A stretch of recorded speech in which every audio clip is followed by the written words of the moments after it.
Cordial saludo. Mi nombre es Nicolás Briceño Rodríguez, hago parte de la Facultad de Ciencias Jurídicas y Políticas en la Universidad Nacional de Arte y Distancia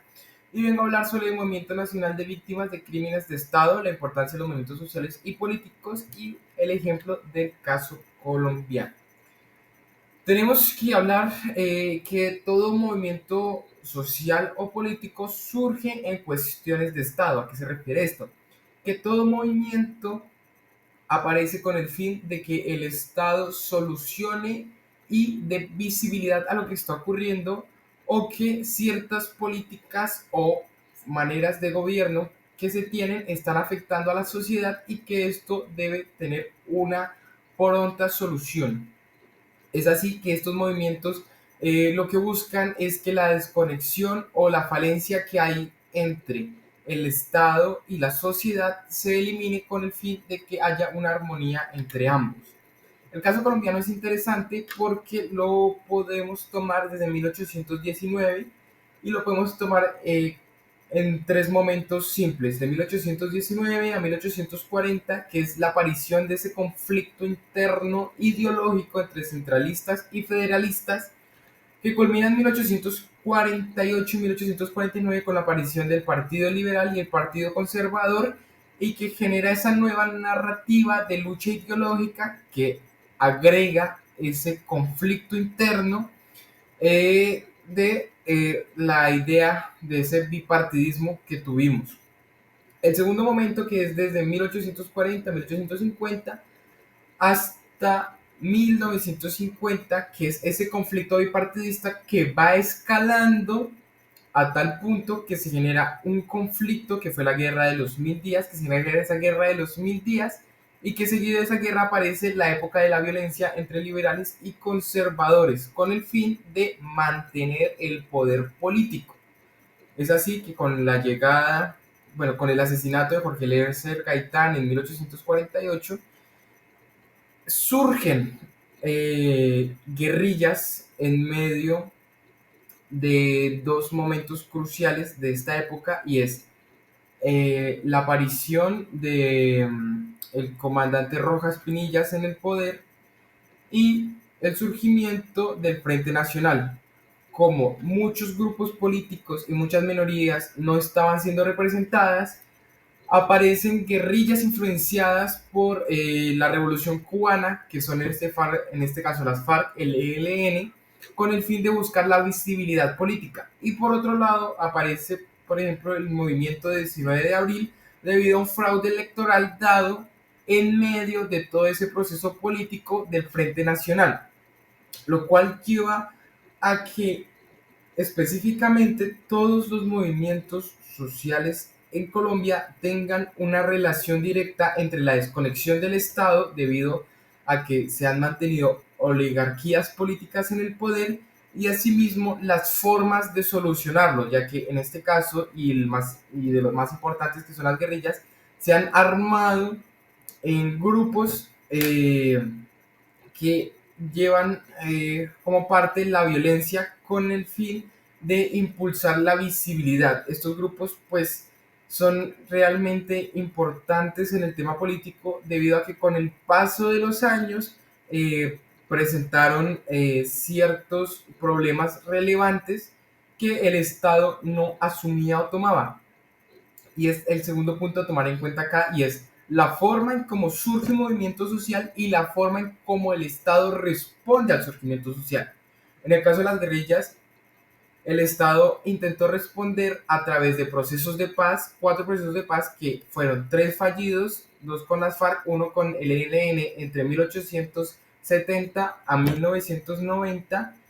y un proceso que funcionó, que fue el proceso de paz que se dio con el M-19, que replanteó una nueva perspectiva política y que ayudó en la constituyente del 91. En tal caso, la respuesta de los gobiernos a las guerrillas han tenido falencias y han tenido carencias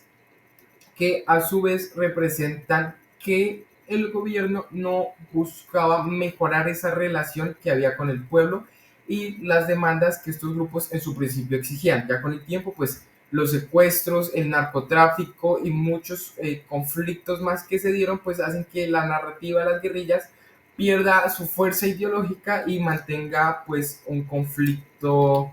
y un círculo vicioso, lo que nos lleva a la parte de entender por qué estos surgimientos, porque estos movimientos políticos y sociales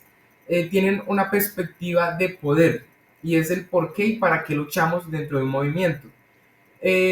Dussel nos hablaba de que el simple hecho de sobrevivir, la idea de sobrevivir en un individuo ya es poder, pero entender que el individuo nace ya en una sociedad establece que su poder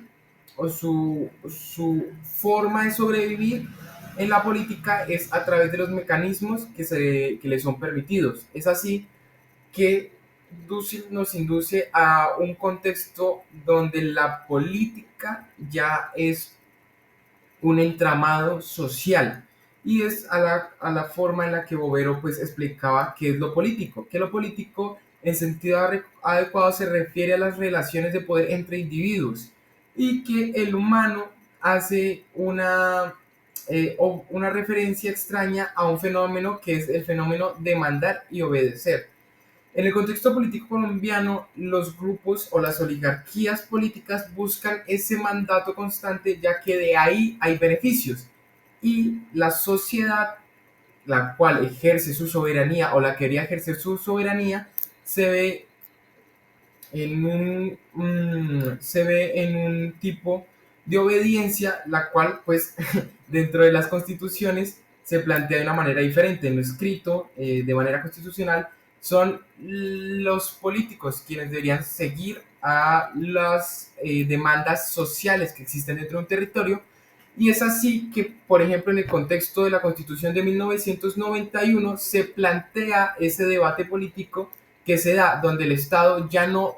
debe fundamentarse en un Estado de Derecho que solo busca la mejora de las instituciones, sino en un Estado que busca ayudar al individuo, que genera derechos sobre el individuo que el Estado debe proteger. Es así que los movimientos sociales que existen deben ser respondidos por el Estado, y que estos movimientos, si son negativos en el caso de las guerrillas, pues debe buscarse formas de resolverlos no solo a través de las armas, sino a través de diálogos de paz, que es lo que se materializó a través del M-19 y que dejó una perspectiva nueva para próximos procesos de paz como el que se dio en el 2016. Es así que luchamos en una perspectiva, una teoría política, no solo por poder, sino que a través de los movimientos luchamos por soluciones.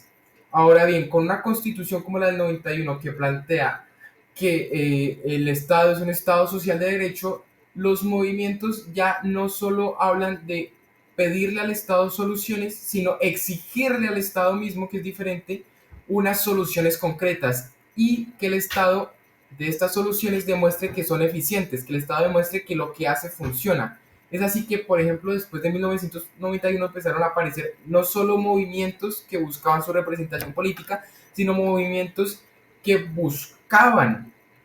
que en la representación política se hablara, por ejemplo, de las víctimas de crímenes de Estado, que es lo que habla MOVIS, el Movimiento Nacional de Víctimas de Crímenes de Estado, que surge en el 2005 como la agrupación de diferentes movimientos sociales.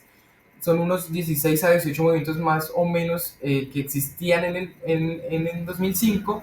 y que buscan que el Estado se asegure de conocer cada crimen existente, de que se haga justicia y que no se vuelva a repetir. Estamos hablando de que 10 años antes de un proceso de paz, Movice ya nos estaba diciendo que debe haber